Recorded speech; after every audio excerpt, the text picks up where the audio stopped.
Bonsoir et bienvenue dans ce nouveau numéro du 7-8 Loisirs. Tout de suite, le sommaire. Sport de combat non violent, le body karaté est un mélange de karaté et de danse. Nous sommes allés au Rambouillet Sport Karaté pour tester cette activité physique atypique. Ce week-end, la 27e édition de la Fête du Miel revient à plaisir. Au programme Atelier découverte, bar à miel et produits du terroir. Le détail des animations dans la chronique de notre journaliste Justine Brasier. Et puis enfin l'agenda complet de vos sorties du week-end. Au programme un spectacle, un événement versaillais et du cinéma. Connaissez-vous le body karaté? Apparu dans les années 2000, ce sont des enchaînements de karaté faits sur de la musique. Au Rambouillet Sport Karaté, des cours sont donnés le vendredi soir à 20h. J'ai voulu tester pour vous cette pratique qui exige un certain effort physique. Le reportage avec Bichente Mérian Santisteban. Alliant différentes techniques de karaté, le body karaté permet de se tonifier et de s'assouplir. Je suis donc accueillie aujourd'hui par le club Rambouillet Sport Karaté. On commence par une série d'enchaînements assez faciles au début où tous les muscles sont sollicités, aussi bien les bras que les jambes. J'écoute attentivement la professeure Véronique Ménil de Vido, multiple championne de France de karaté. Ça fait une demi-heure que le cours a commencé, je suis un peu essoufflée, mais au final ça va puisque une fois qu'on a appris les chorégraphies, vu qu'elles sont assez répétitives, eh bien c'est moins dur. J'ai parlé trop vite, les enchaînements s'accélèrent, il faut avoir un bon cardio. Alors là ça se complique, les mouvements sont plus durs et en fait plus on avance dans le cours, plus c'est compliqué. Mais bon, je vais essayer de faire mon mieux. Dans ce cours d'amateur, il y a des débutants, mais aussi des personnes comme Siam, qui fait du karaté depuis l'âge de 13 ans. Elle est venue découvrir ce nouveau sport. Premier cours de body karaté, est-ce que ça vous plaît? Ah ouais, en fait, le truc c'était de faire quelque chose un peu différent du cours traditionnel et puis de travailler le cardio, voilà, et puis de travailler la silhouette aussi. On s'y remet du coup, il nous reste peu de temps là, il reste combien de temps encore? Ouais, encore 10-15 minutes. 10-15 minutes? Allez, c'est reparti. Le cours de body karaté s'est arrêté il y a 10 ans. Ce sont donc grâce aux nombreuses demandes que ce cours a rouvert pour la rentrée. Donc je suis en présence de Véronique Ménil de Vido, qui est donc la professeure de body karaté. Oui. Alors, est-ce que vous pouvez nous expliquer déjà qu'est-ce que le body karaté? Alors le body karaté, c'est des enchaînements de karaté faits sur de la musique. D'accord, ça permet de travailler les chaînes musculaires, le cardio, la respiration, tout ceci dans une bonne ambiance, ça permet de gérer son stress. Et il y avait énormément de femmes, est-ce que c'est normal? Oui, ce qu'il faut savoir, c'est qu'au niveau de la Fédération française de karaté, donc c'est la fédération qui a mis en place le body karaté dans les années 2000, il y a 90% de femmes qui pratiquent le body karaté. Dans notre club, on essaie d'inciter les hommes à pratiquer le body karaté aussi. Et alors pourquoi autant de femmes? Pourquoi cet engouement? Alors je pense que comme c'est un petit peu un mélange de danse avec le tempo de la musique, on le pratique en individuel, il n'y a aucun coup, il n'y a pas de problème de technicité, hein, on est moins exigeant, donc ça plaît beaucoup plus aux femmes. 4 hommes sur une petite vingtaine de participants sont quand même venus aujourd'hui. Et si vous aussi vous voulez venir tester le body karaté, rendez-vous tous les vendredis à 20h au stade du Vieux-Moulin. Toujours en sport, l'Ecotrail de Paris a été annulé à cause de la Covid-19 cette année, mais Sidi Diallo, un spécialiste du marathon, veut réaliser son propre Ecotrail, le Trail Yvelines Paris, samedi 3 octobre à 11h au départ de la zone des manèges de l'île de loisirs de Saint-Quentin en Yvelines. Tout le monde peut participer et le parcours et la distance sont libres.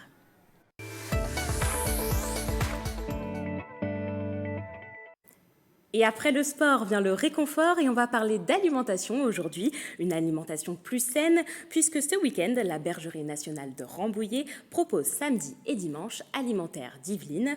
Plusieurs animations autour des aliments sains et de bonne qualité que propose la ferme, mais aussi tous les producteurs locaux du coin dans une ambiance guinguette. Interview express avec Frédéric Drieux, le responsable des animations de la ferme.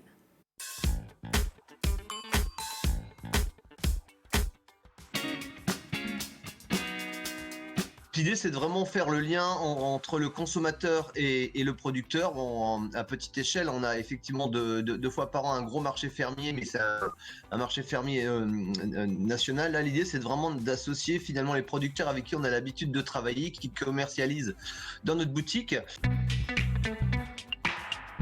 de l'enfant qui a 3 ans jusqu'à la personne du 3e âge. Il y a vraiment toutes les approches. Voilà, l'enfant, il y a un espace d'animation qu'on a baptisé Tous en cuisine avec les 2 cuisiniers de la bergerie qui pendant 2 heures de 15 à 17 vont concevoir, imaginer une petite recette d'un goûter avec les enfants. Donc voilà, là c'est vraiment très adapté à un enfant. Le public adulte pourra s'y retrouver en faisant le tour du marché ou en dégustant cette assiette de charcuterie fromage, alors que les personnes un peu plus âgées pourront retrouver un ami Patrice qui a une collection d'objets agricoles d'autrefois. En tout cas, notre exploitation agricole est en agriculture biologique. On a la plupart des artisans qui sont là sont de toute façon en raisonnée. Mais l'idée, c'est avant tout de pouvoir expliquer le lien entre le consommateur et le producteur sur une base de confiance avec effectivement les produits les plus sains possibles. Et on reste dans l'alimentation puisque la Fête du Miel revient pour une 27e édition à Plaisir. Ce week-end, c'est l'association Plaisir Village Animation qui organise l'événement de 10h à 19h. Et pour en parler sur ce plateau, Justine Brasier, bonsoir. Bonsoir. Vous avez rencontré le président de l'association. Exactement. Alors, pourquoi une Fête du Miel ? Eh bien, une Fête du Miel, tout simplement pour promouvoir le produit. Bien sûr, on le verra sur place, il n'y aura pas que du miel, bien évidemment. Au total, 5 apiculteurs seront au rendez-vous. Vous pourrez déguster leurs produits et les acheter, à savoir que ce sont des apiculteurs locaux. Il y aura bien sûr donc, les apiculteurs de la région parisienne. Donc, on ne va pas chercher des produits qui nous viennent du bout du monde. Nous sommes donc uniquement les apiculteurs qui se trouvent donc soit sur Plaisir, soit sur Elancourt ou soit sur Villiers-Saint-Frédéric et le Conservatoire de baignoire d'Île-de-France. Alors, vous dites qu'il n'y aura pas que du miel. Qu'est-ce qu'il y aura d'autre alors ? Alors, il y aura par exemple de l'ail fumé, un stand gastronomique libanais, des biscuits. 22 exposants seront présents et seront au rendez-vous sur place, essentiellement locaux, parce qu'en fait, il y aura des exceptions comme le champagne ou encore le foie gras. L'objectif, c'est de valoriser les produits en circuit court. Il y a donc des boissons médiévales, il y a du champagne, il y a du foie gras, il y a de l'ail fumé, un fabricant de pain à l'ancienne, avec un four à pain, avec une démonstration donc in situ, la fabrication de nougat. Et alors, est-ce qu'il y a des animations en plus des stands ? Oui, normalement, il devrait y avoir plusieurs animations. Notamment, vous l'avez entendu dans l'interview, une démonstration de fabrication de pain artisanal, mais aussi un panier garni de ces produits locaux qui sera à gagner. Traditionnellement, il y a aussi un atelier grand public d'extraction de miel, mais cette année, à cause de la crise sanitaire, ça risque de ne pas avoir lieu. Et puis, vous pourrez bien évidemment déguster le miel de l'association qui provient du château. C'est un miel qui est récolté donc, au Château de Plaisir. Donc, ce sont les miels du parc.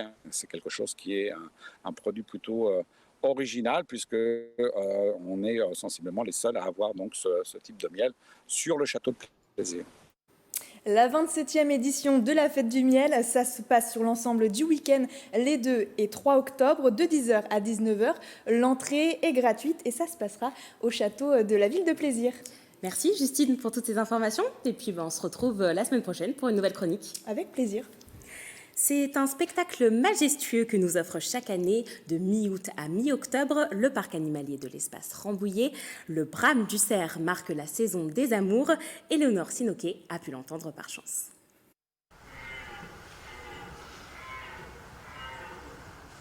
Voici le brame, le cri caractéristique du cerf. Entre la mi-août et la mi-octobre, c'est la période de reproduction du roi de la forêt. Pour impressionner les biches et de façon à repousser les autres mâles, le cerf pousse son brame pour pouvoir transmettre ses gènes. À l'espace Rambouillet, où la grande faune forestière gambade dans les 180 hectares de forêt, faire entendre ce phénomène naturel aux visiteurs est un moyen de faire de la pédagogie. Tout le plaisir que les gens vont prendre ici, on espère que c'est du plaisir qu'ils vont après ça répercuter sur tous les milieux naturels qu'ils iront voir après. Que ça va les inciter à sortir, à venir dans les forêts et à venir avec beaucoup de respect en fait par rapport au milieu naturel. Pour répondre à cet objectif, le parc animalier et forestier, géré par l'Office national des forêts, organise d'ailleurs des animations, tôt le matin ou assez tard le soir, pendant toute la période du brame. Un guide accompagne les curieux pour aller au plus près des animaux. Mais le parc est aussi ouvert toute la journée pour qui souhaiterait partir en quête de ce son si particulier. L'idée, c'est de prendre l'air. Voilà. Moi, je ne connaissais pas l'espace Rambouillet, donc ça me permet aussi de découvrir. Et puis, c'est la période des brames des cerfs, donc c'est vraiment, voilà, on y venait pour ça. Un peu tous les animaux. Les sangliers, j'en ai déjà vu. Des biches et pourquoi pas des cerfs. Les visiteurs qui auront eu la chance ou non d'entendre le brame pourront dans tous les cas venir à l'espace Rambouillet observer les naissances issues de cette période de reproduction. Les petits faons devraient naître en mai ou juin prochain. Et si vous avez envie de vous détendre à l'abri, d'autres activités sont prévues ce week-end, comme le spectacle d'Araji Family, vendredi 2 octobre à 20h30 à la Batterie à Guyancourt. Venez découvrir ce duo de la scène hip-hop venant d'Afrique et leurs textes engagés écrits en wolof, en anglais ou en français. La 9e édition de la Nuit de la Création fait son retour à Versailles ce samedi de 20h à 1h du matin. 11 sites ouvrent donc leurs portes gratuitement, comme l'École des Beaux-Arts, le musée Lambinet ou encore l'espace Richaud. Et puis enfin, le château de Breteuil ouvre ses portes et accueille pour une 3e édition ce week-end une 50aine de figurants pour une reconstitution historique militaire. 4 périodes seront représentées, les Templiers, les Écossais jacobites, les Grenadiers et les parachutistes américains. L'administrateur du château nous en parle. Au cours de ces 2 journées, ils vivent comme sur leur campement. Il y a la cuisine, il y a les déjeuners, il y a les manœuvres. Donc ils vont défiler également à 2 reprises, samedi après-midi et dimanche après-midi. Il y a un grand défilé autour du miroir d'eau, le grand bassin qui est dans les jardins à la française du château. Donc ce défilé va durer une petite heure et à chaque fois, chaque association présente son époque au public. Et c'est déjà la fin de ce 7-8 loisirs. Merci de nous avoir suivis. Rendez-vous la semaine prochaine pour de nouvelles idées sorties. Même endroit, même heure. Bonne soirée, à jeudi prochain.